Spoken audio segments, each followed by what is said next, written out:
भूतान लगाए गए। शाह मिस्र इमरातुल अजीज, अजीज की बीवी, मिस्र का जो बादशाह उस वक्त था वो अजीज था, उसकी बीवी।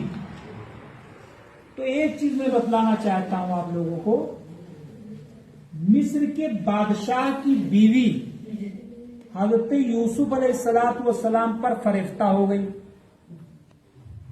हजरत यूसुफ अलैहिस्सलाम अपनी तमाम चीजों को बचाते हुए एक मर्तबा इत्तिफाक है, वस्तबकल बाबा व कद्दत कमीसु कुद्दा मिन दुबुरिन फकज़बत वो मिन अस्सादिकीन व इन काना कमीसु कुद्दा मिन क़ुबुलिन फकज़बत। ये अल्फाज हैं। देखो, दामन किसी का दागदार नहीं होना चाहिए।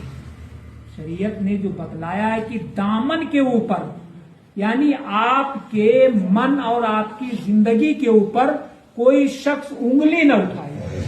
अगर इस तरीके से करके आपने जिंदगी गुजार दी तो आप समझिए मुत्तकी और परहेजगार हैं। हजरत यूसुफ अलैहिस्सलाम के ऊपर उनकी बीवी ने, अजीज की मिस्र की बीवी ने इल्जाम लगा दिया कि मुझसे छेड़खानी कर रही थी।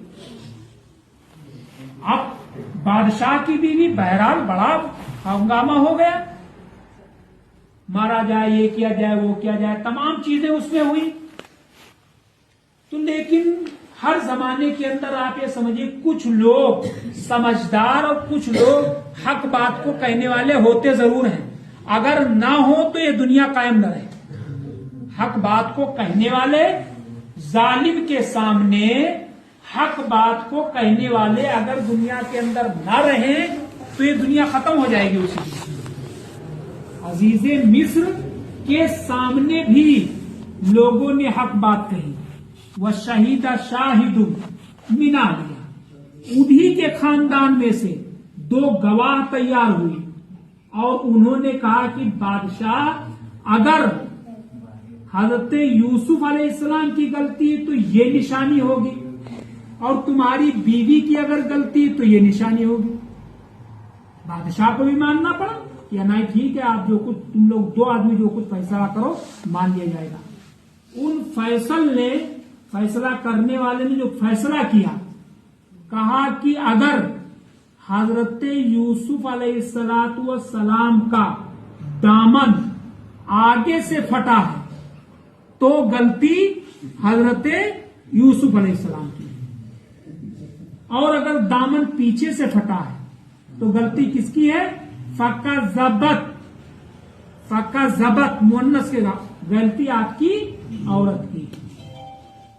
मतलब हक बात को कहना चाहिए हमेशा। तो उन दोनों ने, जो उन्हीं में के अहल थे, हजरत वो क्या कहते हैं, अजीजे मिस्र के ही खानदान और अहल, मतलब उसकी कमेटी के लोग थे, उन्होंने कहा हक बात कि अगर दामन आगे से दागदार है, फटा है, तो गलती किसकी है? हजरत यूसुफ की। और अगर दामन पीछे से फटा हुआ है तो गलती किसकी? बीवी की। देखा गया तो दामन कहां से फटा हुआ था? पीछे से फटा हुआ था। फकज़बत वह हुआ मिनल काज़िबीन, वो झूठी थी और वो झूठ लोगों में से थी। कहने का मेरे मतलब है कि जिंदगी, खास तरीके से नौजवान तबका का हमारा जो है, वो इन तमाम चीजों को नहीं देखता है कि जिंदगी, तुम्हारी जवानी और तुम्हारी उम्र कितनी कीमती चीज है। चली जाएगी, दोबारा नहीं मिलेगी।